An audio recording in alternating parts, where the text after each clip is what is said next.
These last few months have been quite interesting with Electronic Arts. Star Wars Battlefront 2 went from being an anticipated sequel that many felt could only improve, but by the time the beta arrived, worries over the game's microtransactions and monetization strategy were already being discussed. But EA claimed that they were using the beta to improve the game and were listening to all of the feedback they were given, which makes sense since that typically is the purpose for a beta. But what happened next is, well, they adjusted the game, but in an even slimier and manipulative way, which is why millions of players voiced their anger at EA by boycotting Star Wars Battlefront 2. During this whole controversy, there was a lot of eyes on Disney, as they own the Star Wars license and ultimately can intervene, and reportedly that is exactly what happened. The Wall Street Journal reported that sources familiar with the matter claimed that Disney CEO Bob Iger was personally alarmed by the negative attention that the game's microtransaction system was garnering. Iger reportedly requested that Disney's head of consumer products and interactive media, Jimmy Pitaro, contact EA and share their concerns with the publisher. Lucasfilm later informed the Washington Post that Star Wars was always about the fans, and whether it's Battlefront or any other Star Wars experience, they come first. That's why we support EA's decision to temporarily remove in-game payments to address fan concerns.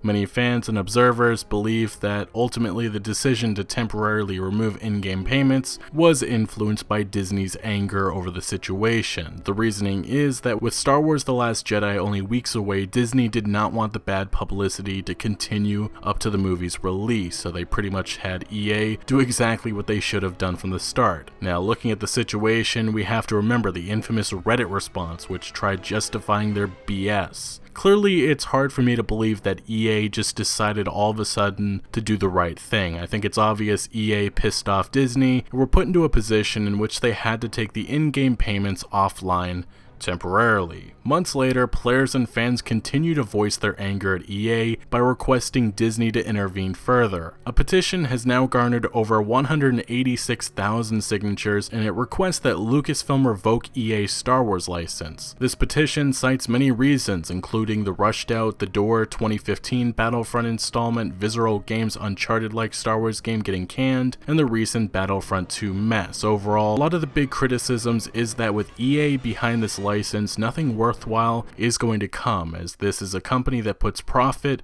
over quality. Now, finally, we are getting more insight from EA on their relationship with Disney, which has been rumored for quite some time to be rocky. During EA's latest investor call, CEO Andrew Wilson had this to say regarding those rumors: "You shouldn't believe everything you read in the press. We have a tremendous relationship with Disney, and we have built a great library of games together. We have been very proactive in that relationship in the service of our players. We have no doubt that we will receive our support from Disney. There is no one-size-fits-all when it comes to events and live services. We must always build on a foundation of player choice. We didn't set out to build a feature set to be perceived to be anything less but fair, but we are doubling down to ensure that we do." If you haven't followed along, EA has fully recovered, with their stock hitting record highs when they recently revealed that microtransactions are coming back to Battlefront 2 soon. Now, looking at this statement in which EA says their relationship is tremendous with Disney and that they fully support them, well, of course that's what they're going to say. This response should be expected, as I think we're all smart enough to know that EA would not tell us when there is a strained relationship, if there is or if there's not. The fact is, Disney doesn't really care about the gaming industry, as Bob Iger in May of 2016 spoke about canceling Disney Infinity, saying, "The video game business is a changing business, and we did not have enough confidence in the business in terms of it being stable enough to stay in it, from a self-publishing perspective. We just feel that it's a changing space, and that we're just better off at managing the risk that business delivers by licensing instead of publishing. It's just that simple." So as I've stated before, until Disney cares more about the gaming industry, I just don't see there being a Star Wars game I can get excited for. Let's say EA were to lose the license, I'm just not confident a respected developer would get the chance to have this license. I almost feel certain that it would be up for the top bidder again, and that probably would be Activision. In terms of EA and Disney being best of friends, I personally do not believe that for a second. We've seen how fast Disney and Lucasfilm get rid of their problems, specifically with the Star Wars movies and some of the directors that ended up being problematic for the projects. Either way, as it currently stands for the future of Star Wars games,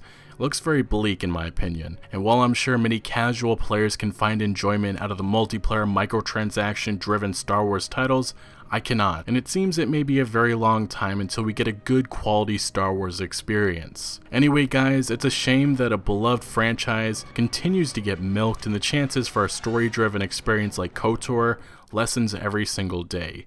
Greed has taken over gaming, and EA has made it clear that microtransactions are who they are, and until that changes, we'll keep getting games like Battlefront 2 that take advantage of players' wallets. But thank you for watching, and I want to know what you guys think about Disney and EA's tremendous relationship. Let me know your thoughts in the comment section below. Also make sure to like the video if you did enjoy or found any informative value, and consider subscribing for more videos like this, and I'll see you later.